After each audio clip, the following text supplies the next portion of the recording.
So the session is going to be about how technology is helping restaurants. There's going to be a few shameless marketing plugs, of course, right? And and we're also going to talk about a few products that which will be helpful to you and which are our products, but I think will really help the industry move forward. I'd like to start by saying that unlike most industries, we believe hospitality is one industry that has really embraced technology. And this is a trend that we've seen before COVID and especially accelerated post-COVID. So, I mean, literally every conference that we go to, people are talking about technology. They're talking about how do we implement this, right? And this is unlike most other sectors that we see, right? Be it logistics or any other sector. I think hospitality is really winning in that regard. So a little brief about Paid Puja. Paid Puja is the largest restaurant management platform in the country today. We are proud to have a lot of partners, even in the audience, who use our platform to manage all their operations, right? So, I mean, no startup deck can be complete without large numbers, right? So, total addressable market, as we call it, right? The cafe market is a 14,000 crore market. The QSR market is a 33,000 crore market. These numbers could be much larger because no one knows the real size of the F&B industry in India. But I mean, at least this much. This is our conservative estimate. This is actually NRAI's conservative estimate. And just to give a little more context about the other numbers, about other information that we'd like to give, Paid Puja has in the last 3 months processed over 5 crore online orders, right? And in the online orders that we've processed, we've seen an interesting data point, which is 89% of the orders are still coming from the aggregators, right? So they are still ruling the roost. However, the order direct movement has led to 11% of the orders. That is all the ordering platforms combined. So as Paid Puja, we are an open ecosystem. So we integrate with even people who are, with likes of DotPay, Thrive, Peppo. We even have our own ordering channel, right? And all of these combined form 11% of the total orders. So I just want to take you through some general problems faced by the industry. One is direct ordering channel management, and in general channel management. So F&B in India has been one of the most digitized spaces, right? So consumers use over 30 or 40 different apps to interact with the restaurant, be it loyalty, be it food ordering, table reservations, and a plethora of others, right? So even from a consumer point of view, they demand a lot of B2C apps that they can use with restaurant.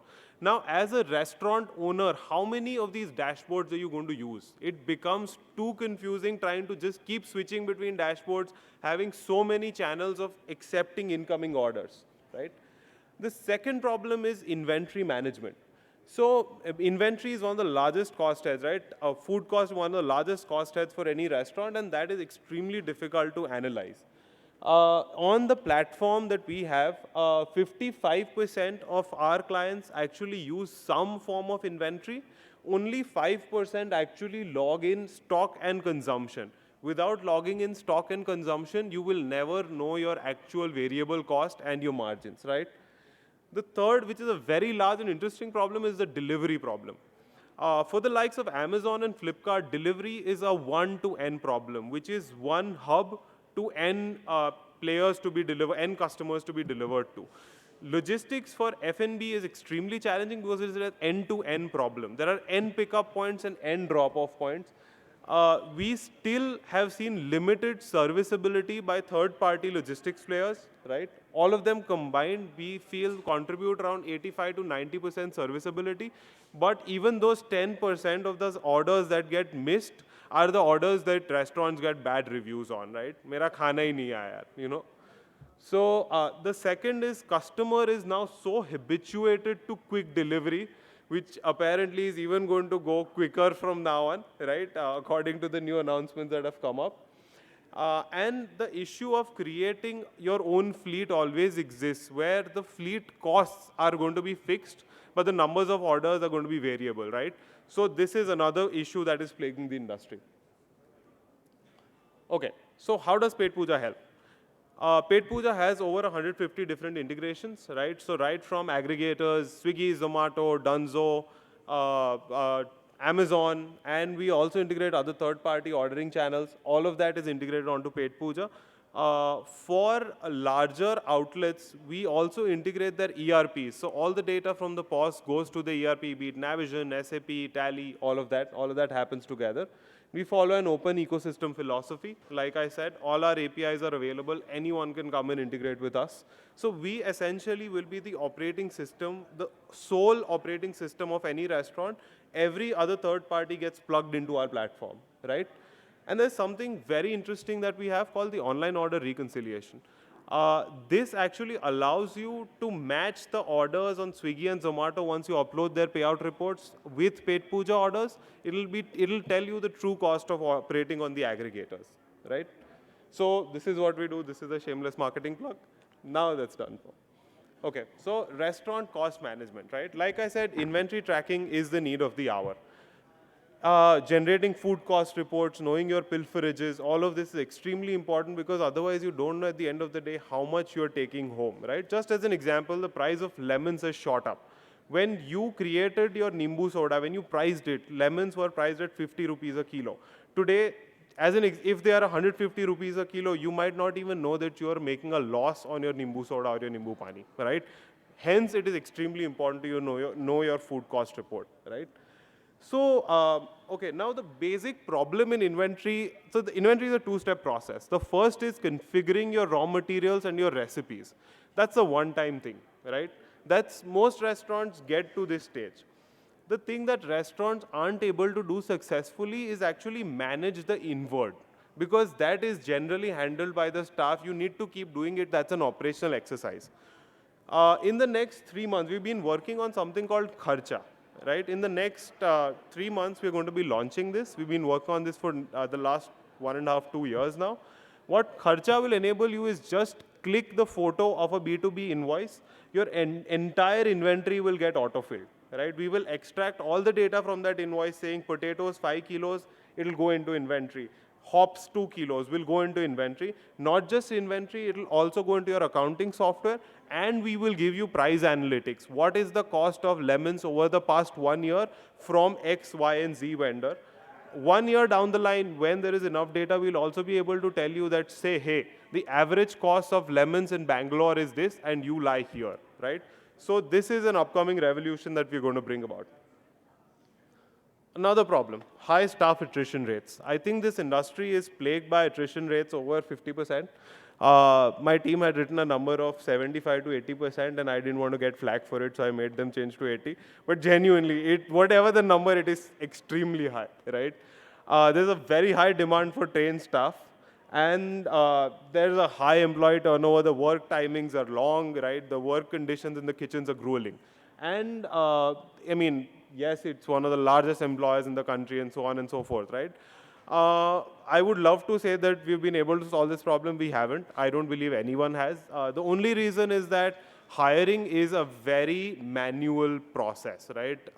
Sure, there are companies who can get you resumes, but you're going to have to do the hard work of recruiting and training them yourself. There is no way out of it, right? However, where we can help you is automation, right? So automation is the need of the hour, right? I mean, robots are not going to take over tomorrow, but yes, their introduction, they will have to be phased in. And when you think about robots, these are not humanoids, right? There can be any kind of appliance that reduces the need for manpower, right? So one small thing that we launched is called a waiter calling device, as you can see in slide 1. It's a small device kept on every table, 3 simple buttons, waiter, water, and bill. As soon as you press the button, the notification goes on the point of sale as well as on the captain's mobile phone saying, hey, table number 3 needs water, right? Now, this really helps when there is extreme rush. And second, the staff loves it because instead of having to make 3 trips, one to the table, the guy asks for water, go to the busing station and get the water, right? It's 3 trips. Instead, when he knows he has to get water, it's just a single trip from the busing station to the table, right? So as simple automations like these are how automation is going to be introduced in the industry. Automation is not going to replace manpower. However, it is going to allow fewer people to do more, and more importantly, focus on the customer experience rather than the manual repetitive tasks that waiters do today, right? Okay, there is something very interesting again that we've been working on called the food bot, right? So you might have seen robots in restaurants today, right? Unfortunately, most of them are very gimmicky, right? They are more used more as marketing ploys than as something that will actually be functionally relevant, right?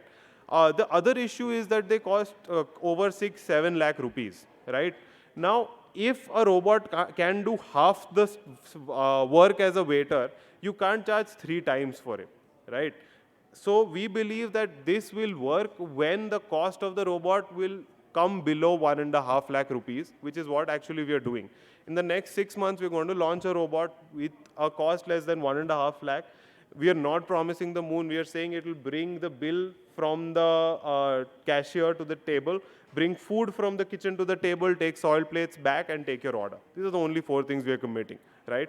And this is not something that will replace waiters. We are just saying this will help waiters focus on the experience rather than having just to carry food back and forth, right? Yes, so automation, this actually the robot will form the bulk of the front of house automation. However, back of house automation is also something we are really seeing come up in a big way, right? So there are back of the house automation is going to be required because again, trained staff over there is also challenging. Second, you want lower number of people to be able to do more, right? We feel 2 companies are really doing well in that space. Mukunda Foods were also there. They have a stall here.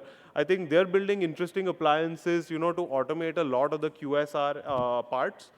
On2Cook is another company. They have a patented technology where they use microwave and induction together to bake a cake in 4 minutes, right? So, I mean, things like this is the kind of back of house automation we are seeing and we'd love to see.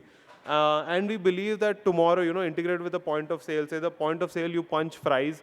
The fries get freshly made without any human intervention. And that is what we are seeing 3 years down the line. It's not that far away, right?